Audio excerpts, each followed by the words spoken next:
We are stereotyped as a land of sun, sand, and sea. How do you see this beautiful land, the state of Goa, from the same stereotype or with a different vision? Sun, sand and sea are fine, they're wonderful. But if you look at Goa, most part of it is green. And keeping it that way and making a wealth out of it, understanding that it's all right to play in the sand, but we need rich soil to live, is very important.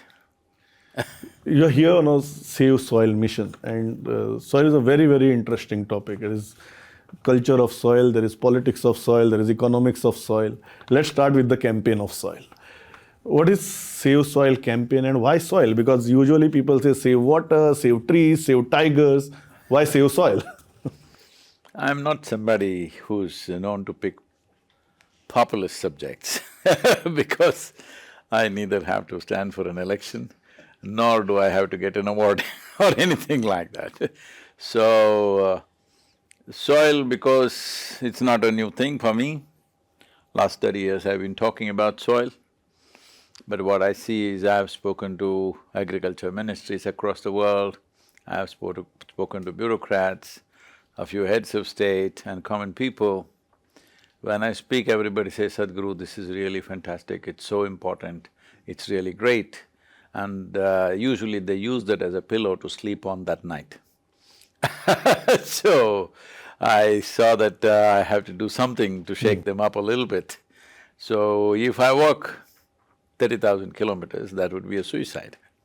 If I cycle, also at this age, it could be a suicide. So I took something which is risky enough, which could cost my life, but at the same time, I could make it. Well, here I am, we made it. So in a way, it was a way to, emotionalize the issue. Why I'm saying emotionalize is, human beings will not invest anything worthwhile into anything for which they don't have emotions. If there is no emotion about something, they will not invest their life, their money, their wealth, their time, they'll not do anything. So it's very important to emotionalize. Just throwing out scientific data out there will be just ignored. Scientists, soil scientists have been talking about it forever. Nobody ever listens to them. They're talking among themselves in their own conferences, but people don't listen. Because people don't listen, governments won't listen, because democratic governments only listen when people talk about it. So I saw that unless you awaken the people, governments will not act. Fortunately, as you know, 4 to 5 months ago, soil was not even talked about, it was not even mentioned in large conventions where people met for climate change and global warming, there was no mention of soil. Today, fortunately, it's become part of the conversation. Many nations are unfolding soil policies. United States has just invested $8.5 billion. Germany has put in 4.5. India has invested now, allocated 19,000 crores for these 13 river basins that they have, which is on the similar lines of Kaveri calling what we're doing.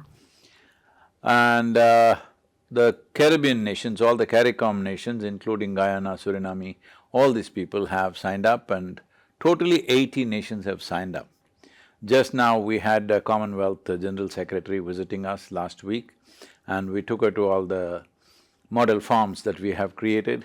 She was super impressed and 56 nations are there in that group. As you know, just now we finished Commonwealth Games and come. So Commonwealth nations are coming together to make this happen. The Chinese Republic has announced a soil policy, which is… we ran a very low-key campaign in China. We did not really run a high-powered campaign like rest of the world, very, very low-key.